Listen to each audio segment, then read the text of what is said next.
There's something different about the roads out here.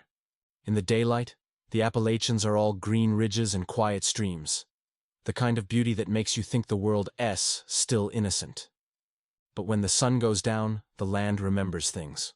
Old highways that lead nowhere. Houses still standing where no one's lived in 60 years. And bridges that wait for cars that never come back. Ask anyone from these parts, and they'll tell you. There are places in the mountains that don't want to be found. The kind of roads your GPS won't list, but your headlights might. Truckers have stories. Hikers have scars. Locals won't talk about what they've seen, because they know the hills listen when you speak their names. Every ridge has a story. Every mile of asphalt has ghosts buried underneath it. And sometimes, when the fog settles just right, the road opens up again. So tonight, we're going to follow 3 people who made the mistake of taking the wrong turn. A freight driver who found a road that loops back on itself. A backpacker who discovered a house that shouldn't exist. And a group of friends who crossed a bridge that wasn't really there. Turn the lights down, put on your headphones, and whatever you do, don't stop for anyone flagging you down. I used to drive night freight for a regional courier.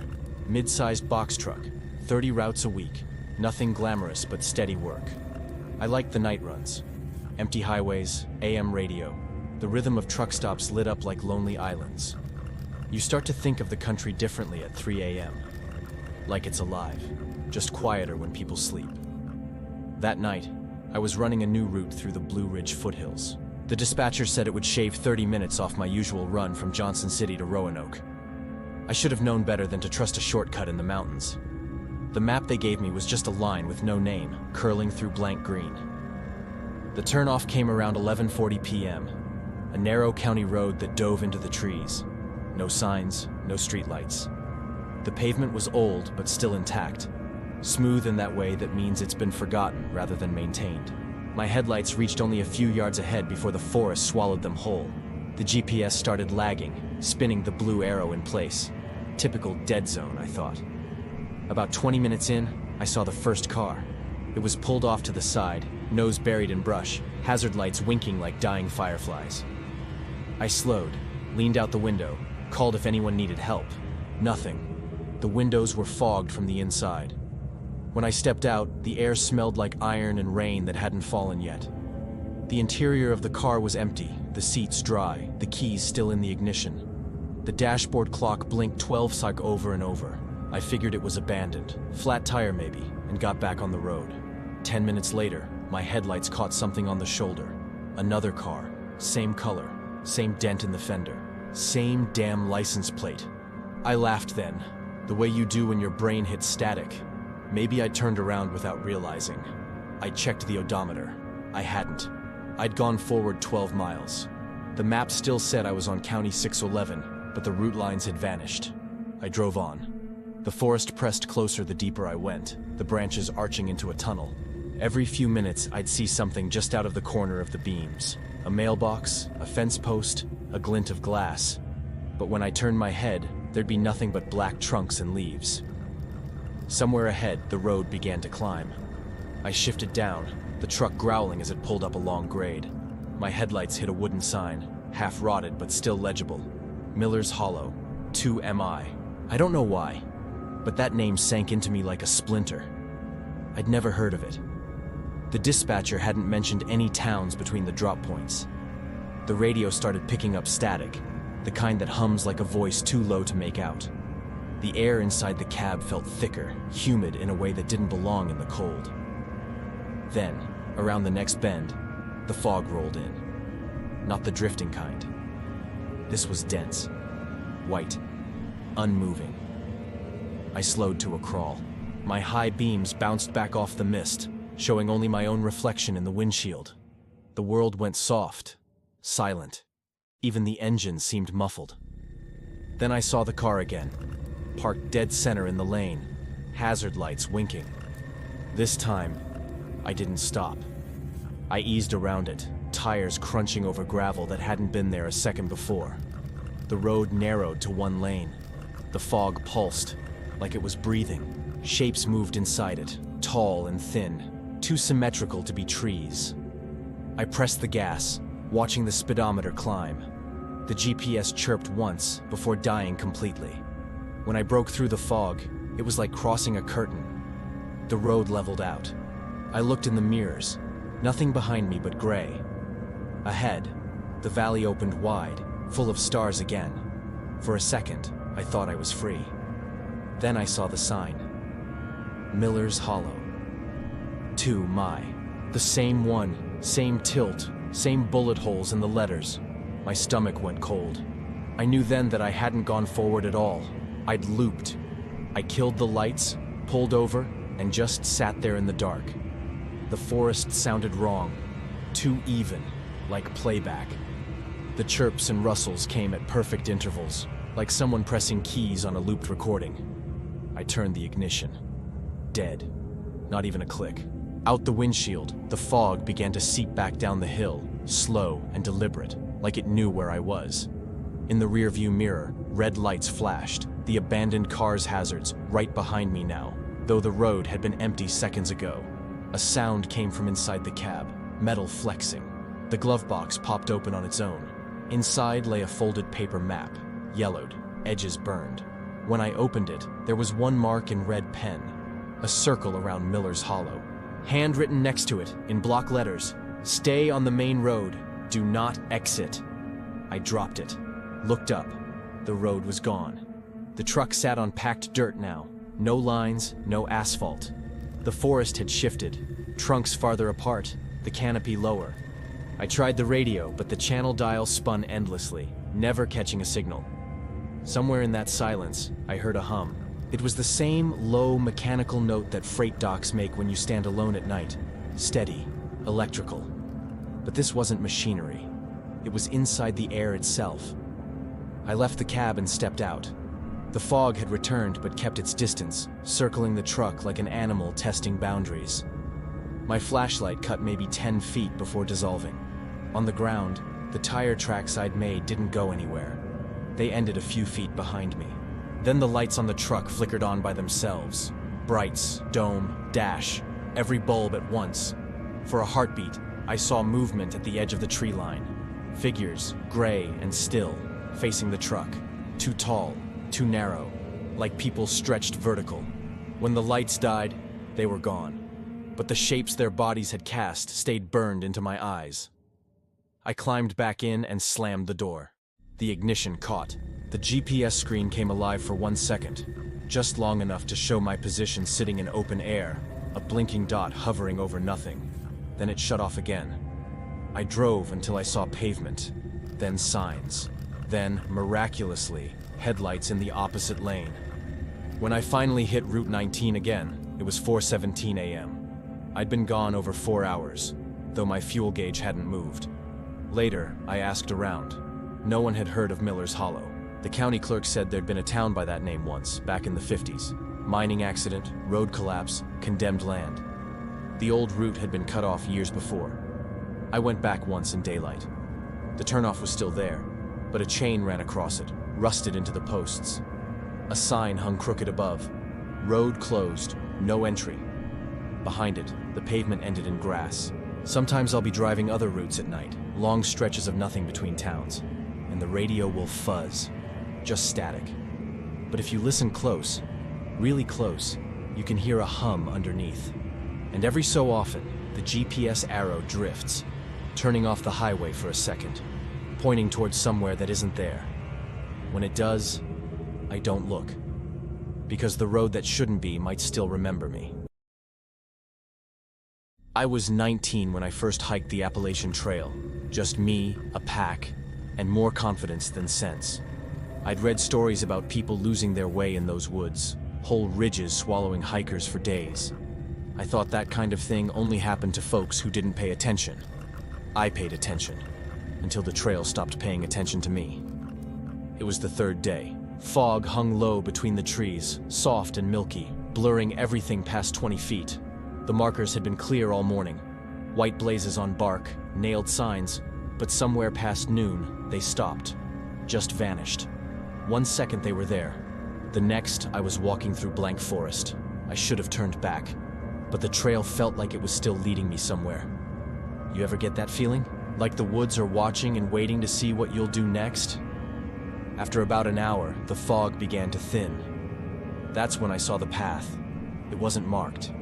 Narrow, but worn, curling off between pines like something had been walking it for a very long time. I told myself it would meet the main trail again. Most of the old paths do, and I followed it. The woods went quiet. No wind, no birds. Even my steps sounded soft, like the ground didn't want to echo. The path dipped downhill through a tangle of roots until I came to a clearing, and there it was. A house. 2 stories, wide porch, wood gray from years of rain. Windows clouded with dust but unbroken.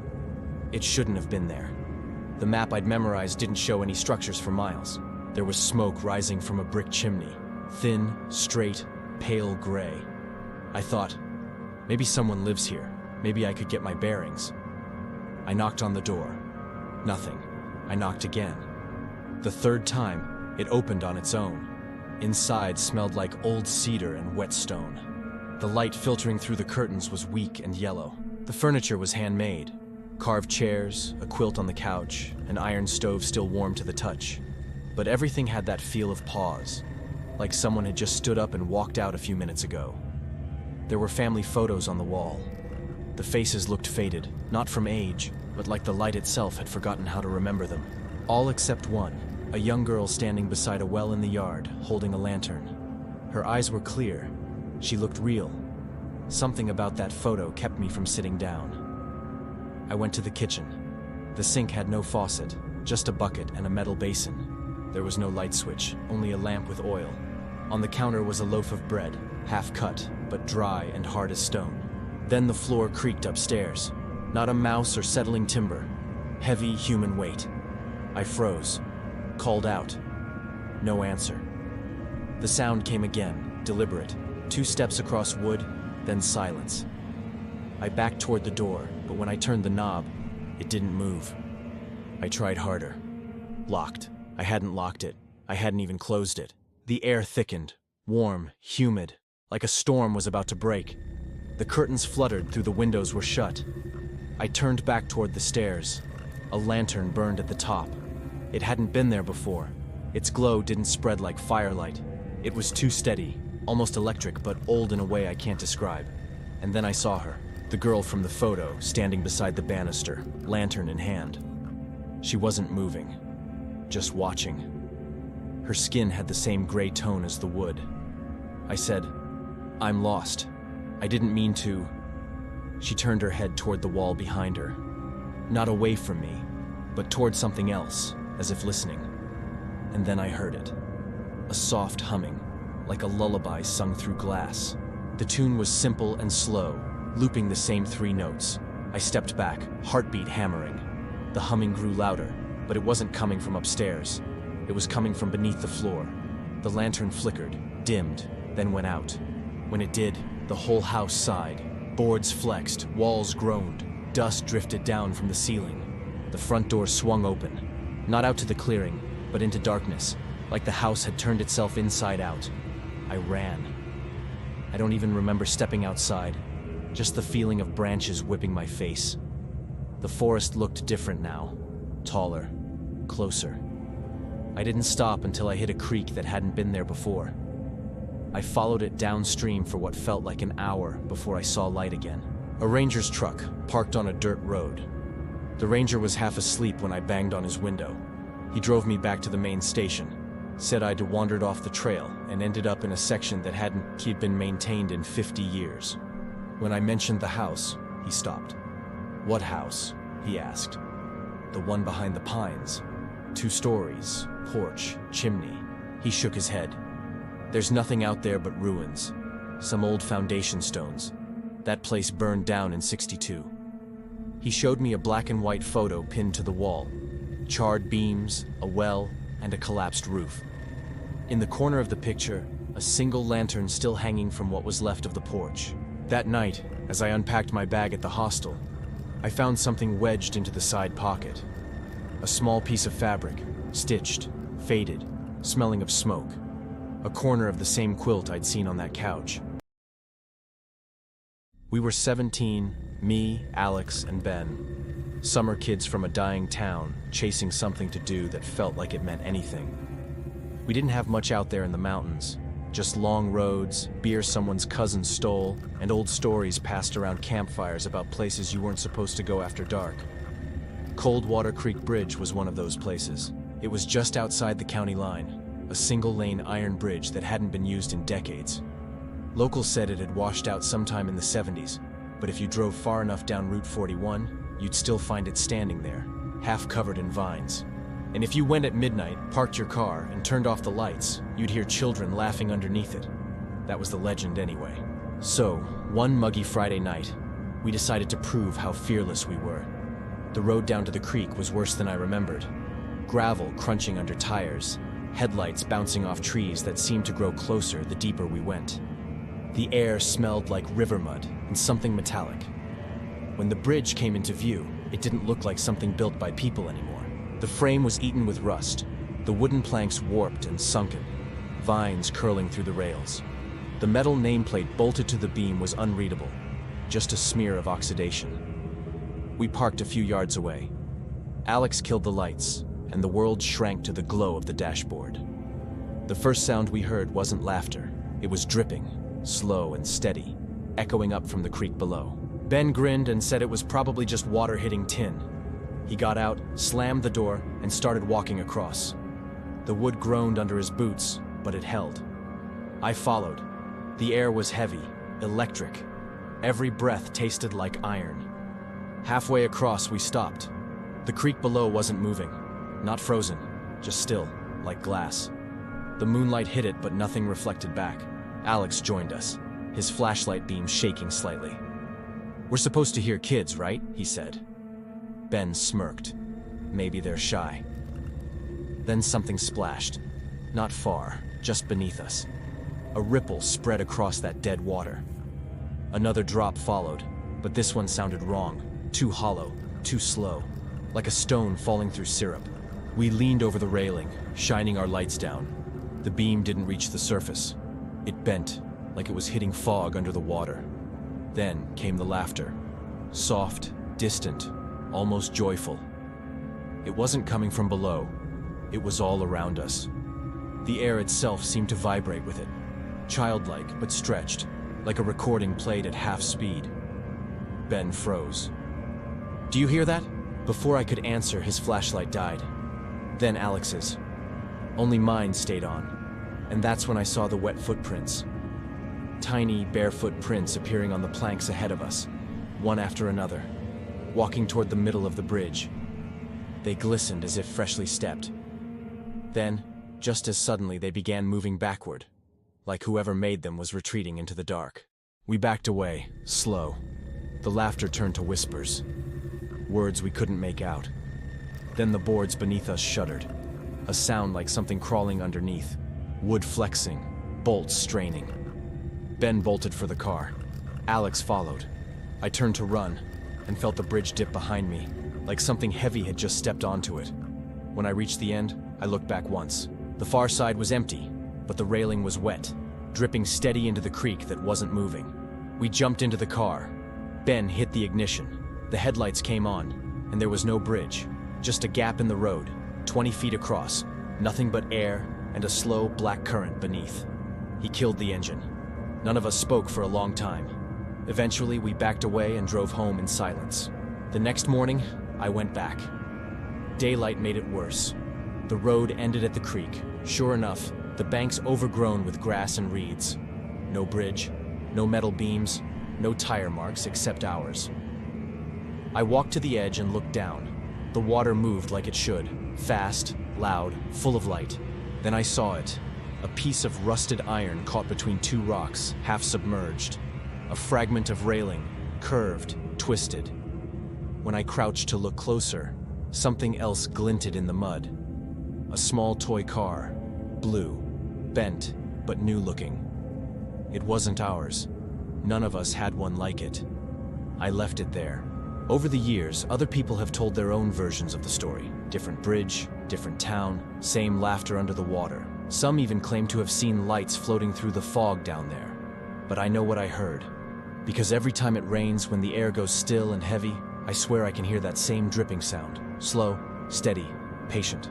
And sometimes, when I dream, I'm standing on that bridge again, looking down at water that doesn't move, waiting for something underneath to remember me. The Appalachians are older than anything we've built on them. Older than the towns, the rails, the roads. And maybe that's why they don't always play by our rules. Some people say what happens out there is just weather, fog, echo, the mind filling in shadows. Others say the land remembers what we've done to it, and it keeps those memories the only way it knows how, by showing them to anyone foolish enough to wander too far. The driver who vanished near Miller's Hollow was never found. His truck turned up months later, parked on a service road that hasn't existed since the 70s. The hiker from the house behind the pines swears she can still smell smoke when it rains. And that bridge at Coldwater Creek? Locals say it's gone, but every few years, a car disappears on that stretch of Route 41. And when the river's low, you can see tire tracks leading halfway across the water. Maybe it's coincidence. Or maybe the mountains don't forget. If you ever find yourself out there, and you see a turnoff you don't remember, or a light in the trees that looks a little too warm, keep driving. Because some roads aren't meant to be traveled, and some stories don't want to be told twice. Thank you for watching. If you enjoyed these stories, hit subscribe and share them, so the next traveler knows where not to go. Until next time, keep your headlights on and your windows up.